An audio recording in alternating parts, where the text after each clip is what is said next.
our economy depends on every form of service and labor. From the milling of sugarcane, millet and sorghum, to the ginning of cotton and the roasting of coffee beans in this country, our agriculture sector continues to fire the powerful engine of economic transformation to propel this great nation into a food-secure, internationally competitive trading giant that can hold its own in the East African community and leverage other trading frameworks, such as the COMESA, Africa Growth and Opportunities Act, the Africa Continental Free Trade Area, with ease. Agriculture remains sufficiently attractive enough to sustain investment in every node of the food system. Agriculture's direct contribution to our GDP is 25%, while its indirect support to other economic pillars such as manufacturing boosts the GDP by a further 27%. Agriculture also employs directly or otherwise an estimated 40% of our population. To build a robust and thriving economy, enhance social inclusion and improve environmental conservation on this critical sector, the government has deployed an agriculture-led, all-of-society approach in the form of the bottom-up economic transformation agenda, of which agriculture is a critical, central, strategic pillar. Under the bottom-up economic transformation agenda, we will reduce hunger, fight poverty, and improve the health outcomes of Kenyans.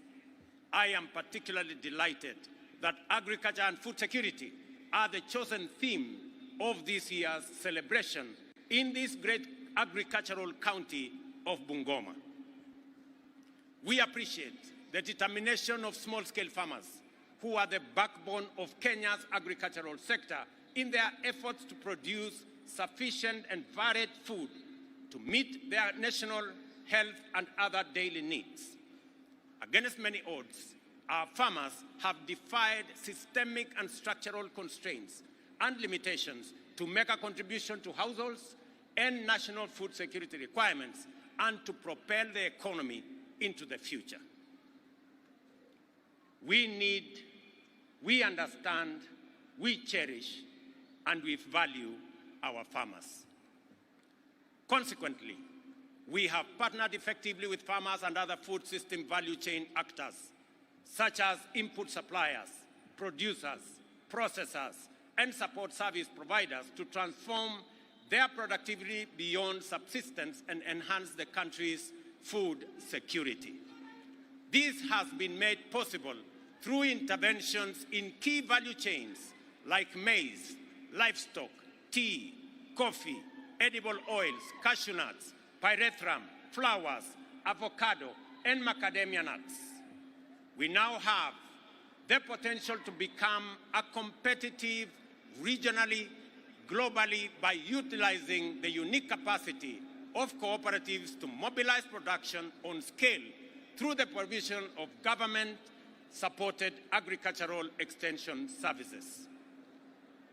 The sugar industry is a highly strategic subsector whose value chains have been the mainstay of the local economies of our sugar belt and a generator of much-needed jobs and value.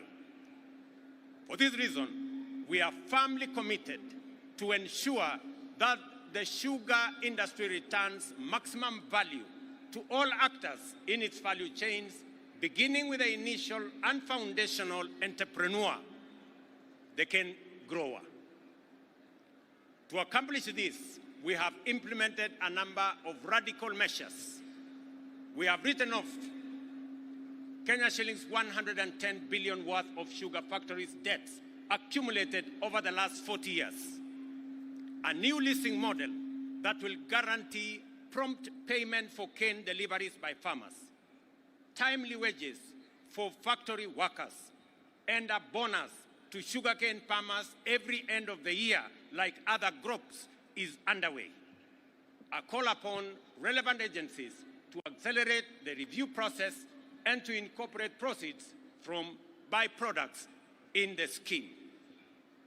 As part of our commitment to invest 2 billion shillings into sugarcane development through state-owned mills, after leasing is completed, I am proud to announce that the government has approved the first tranche of 600 million for seed cane development, and the National Treasury shall shortly release these funds to farmers.